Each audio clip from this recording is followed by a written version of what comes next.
কলকাতা টিভিতে আপনাদের সকলকে স্বাগত। আপনাদের সঙ্গে রয়েছে আমি অঙ্কুর। আসছি এই মুহূর্তের গুরুত্বপূর্ণ খবরে।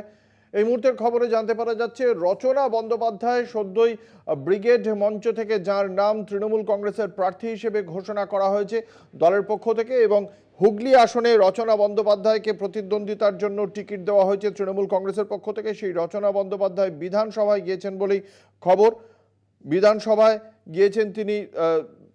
তৃণমূল কংগ্রেসের যে সমস্ত বিধায়করা হুগলির থেকে নির্বাচিত হয়ে এসেছেন তাদের সঙ্গেই কথা বলবেন বলে খবর। বিশদে জানবো। আমাদের সঙ্গে রয়েছেন আমাদের বিশেষ প্রতিনিধি দেবজ্যোতি ঘোষ। দেবজ্যোতি, কি জানতে পারা যাচ্ছে রচনা বন্দ্যোপাধ্যায়ের আজকে বিধানসভায় ঠিক কি কারণে তার যাওয়া? দেখো অঙ্কুর, গতকাল তৃণমূল নেত্রী মমতা বন্দ্যোপাধ্যায় রচনা বন্দ্যোপাধ্যায়ের নাম ঘোষণা করেছেন হুগলি লোকসভা কেন্দ্রে। সেখানে ভারতীয় জনতা পার্টির হয়ে লড়াই করছেন লকেট চট্টোপাধ্যায়। তার বিরুদ্ধে তিনি প্রার্থী হয়েছেন তৃণমূল কংগ্রেসের। প্রার্থী হয়ে তিনি আজ সাত সকালেই বিধানসভায় চলে আসেন। তৃণমূল কংগ্রেসের সমস্ত বিধায়কদের সঙ্গে তিনি আলোচনা করেন। এছাড়াও সাংগঠনিক জেলার যে সভাপতি রয়েছেন এবং চেয়ারম্যান আছেন অসীমা পাত্র এবং অরিন্দম গুইন, তাদের সঙ্গেও তিনি ইতিমধ্যে বিধানসভার অভ্যন্তরে বৈঠক করছেন।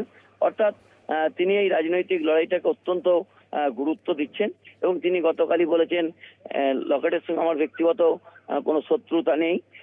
তিনি আমার সঙ্গে বহুদিন ধরে একই সঙ্গে বিভিন্ন ছবিতে কাজ করেছেন, কিন্তু যে রাজনৈতিক লড়াই রয়েছে, মমতা বন্দ্যোপাধ্যায়ের যে গ্যারেন্টি রয়েছে, সেই গ্যারেন্টিকে সামনে নিয়ে এসেই আমি আগামী দিনে লড়াই করব এবং তিনি জয় সম্বন্ধে নিশ্চিত বলেছেন। কিন্তু সেই জন্যই তিনি প্রার্থী হওয়ার পরেই দলীয় নেতৃত্বের সঙ্গে বৈঠকে বসেছেন বিধানসভায়। অঙ্কুর, ধন্যবাদ। আমাদের সঙ্গে ছিলেন আমাদের বিশেষ প্রতিনিধি দেবজ্যোতি ঘোষ।